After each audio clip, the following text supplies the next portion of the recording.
வணக்கம் நேயர்களே, உங்கள் வீட்டில் கொய்யா மரம் இருக்கிறதா? கொய்யா மரத்தை கண்டிப்பாக வைத்திருக்க வேண்டும் என்று சொல்லுகின்றார்கள். என்ன காரணம்? கொய்யாவிற்கும் எங்களுக்கும் என்ன சம்பந்தம் இருக்கிறது?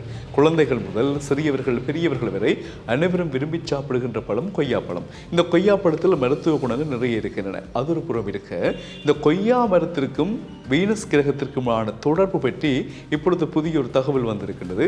வீனஸ் கிரகம் எவ்வளவு மகிழ்ச்சியான குளிர்மையான ஒரு நல்ல கிரகமோ, அதே போல கொய்யா மரமும் எங்களுக்கு மன மகிழ்ச்சியை தரக்கூடிய, ஒரு அன்பை தரக்கூடிய, ஒரு சந்தோஷத்தை தரக்கூடிய ஒரு மரமாக பார்க்கப்படுகிறது.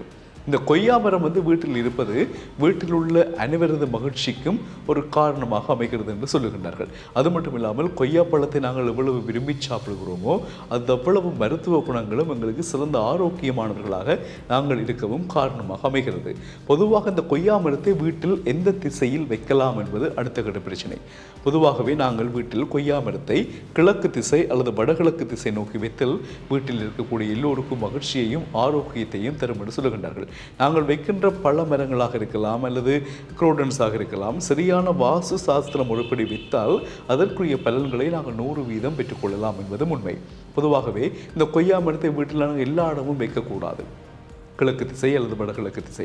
துளசி மரத்தை வைக்கின்றவர்களை பாருங்கள், கிழக்கு திசை நோக்கி வைப்பார்கள். அது கடவுளுக்குரிய மரமாக துளசி செடி பார்க்கப்படுகிறது. அந்த துளசி செடியை காலை மாலை பூ வைத்து எல்லாம் வணங்குவோம், வழிபடுவோம். அதை தவிர அந்த துளசி இலைகளை மருத்துவ குணத்திற்காக நாங்கள் பயன்படுத்துவோம்.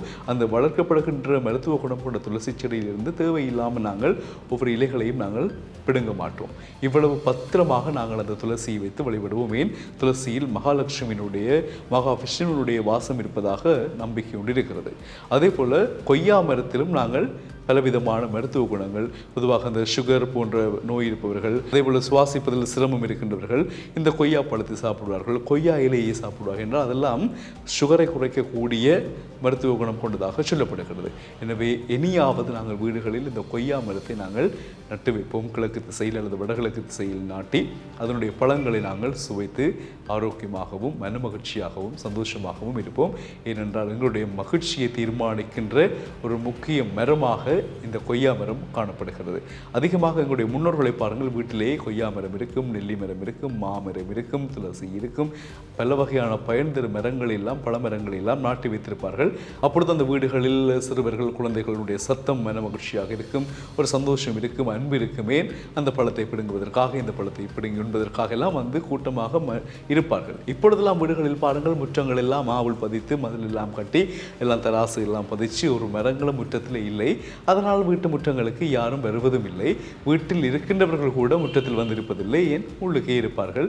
அப்படியே பொழுது போய்விடும். ஆனால் பழைய காலங்களில் வாழ்ந்தவர்களை பாருங்கள், வீட்டு முற்றத்திலும் ஒவ்வொரு வீட்டினுடைய கோடி பக்கம் பக்கவாட்டு பக்கங்களில் எல்லாம் பயந்த மரங்களை எல்லாம் நட்டு வைத்து அதன் கீழ் இருந்து கதைப்பார்கள், விழுகின்ற பழங்களை எடுத்து சாப்பிடுவார்கள், சந்தோஷமாக மகிழ்ச்சியாக இருப்பார்கள், கொடுத்து உண்பார்கள்.